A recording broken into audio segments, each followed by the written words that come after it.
President-elected Donald Trump's assertion that he could end the war in Ukraine in 24 hours has ignited a firestorm of debate. Will Trump, after being elected, really deliver on this promise? The answer, like the conflict itself, is far from simple. Trump's claim hinges on his perceived ability to negotiate with Russian President Vladimir Putin, a leader he has previously praised for his strength. Whether this professed rapport translates into tangible diplomatic leverage remains to be seen. Skeptics argue that Trump's claim is mere rhetoric designed to appeal to a war-weary American public and bolster his image as a deal-maker. The world watches with bated breath, wondering if Trump's claim is a stroke of negotiating genius or a dangerous illusion. The stakes are high, with the future of Ukraine and indeed the global order hanging in the balance.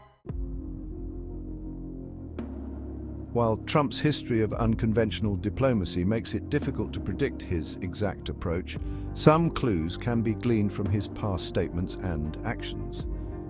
His America First philosophy suggests a transactional approach, potentially involving concessions to Russia in exchange for peace.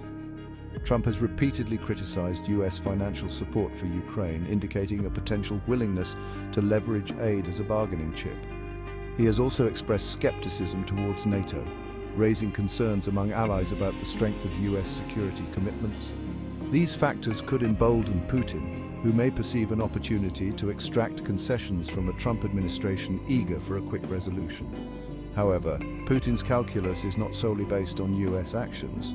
The resilience of the Ukrainian resistance has also exposed weaknesses in the Russian military, potentially making a negotiated settlement more appealing. Trump's unpredictability, while potentially a source of leverage, also introduces an element of risk. Understanding Trump's motivations is crucial to assessing the likelihood of him ending the war. His America First worldview prioritizes US interests above all else, often viewing foreign policy through a transactional lens. Trump's aversion to costly foreign entanglements and his stated desire to improve relations with Russia further point towards a deal-oriented approach.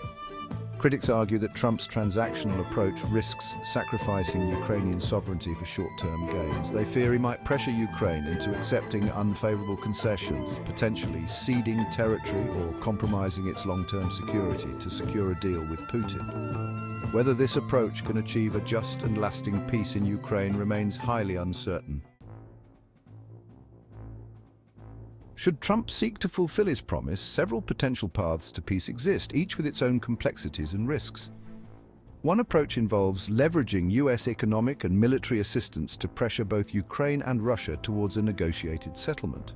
Trump could threaten to withhold aid from Ukraine or offer sanctions relief to Russia as incentives to reach a deal. He might also engage in direct negotiations with Putin, relying on his personal rapport to broker a compromise. This strategy, however, risks alienating Ukraine and its allies, who may view it as coercion. Another path involves concessions. Trump could pressure Ukraine to accept territorial losses or limitations on its sovereignty in exchange for peace. Such concessions, while potentially ending the war, would likely be deeply unpopular in Ukraine and could embolden Russia in the future. A third option involves finding creative solutions that address both sides' core concerns, offering the best hope for a lasting and mutually acceptable peace. The outcome of any peace settlement will profoundly impact Ukraine's future trajectory.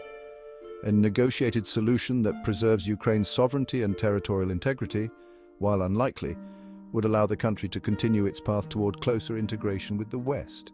With Western support, Ukraine could rebuild its economy, strengthen its democratic institutions, and potentially join the European Union, fulfilling its aspirations for a European future.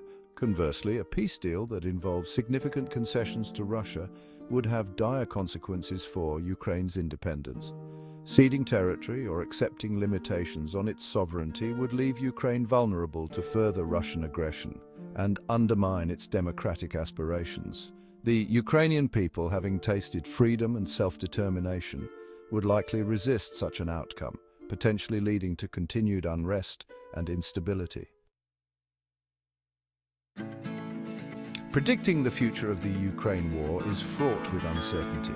However, given the complexities involved and the actors at play, The most probable outcome is a negotiated settlement that involves difficult compromises from both sides. Trump, driven by his desire for a quick resolution and his transactional approach, is likely to push for a deal that may not fully satisfy Ukraine's aspirations. Putin, facing domestic pressure and the reality of a protracted conflict, may be more willing to negotiate than before. The resulting peace agreement is likely to involve a combination of territorial adjustments, security guarantees, and economic arrangements. Ukraine may have to relinquish some territory while receiving security assurances from the West, potentially short of full NATO membership. The international community's role in ensuring a just and lasting peace will be crucial in the years to come.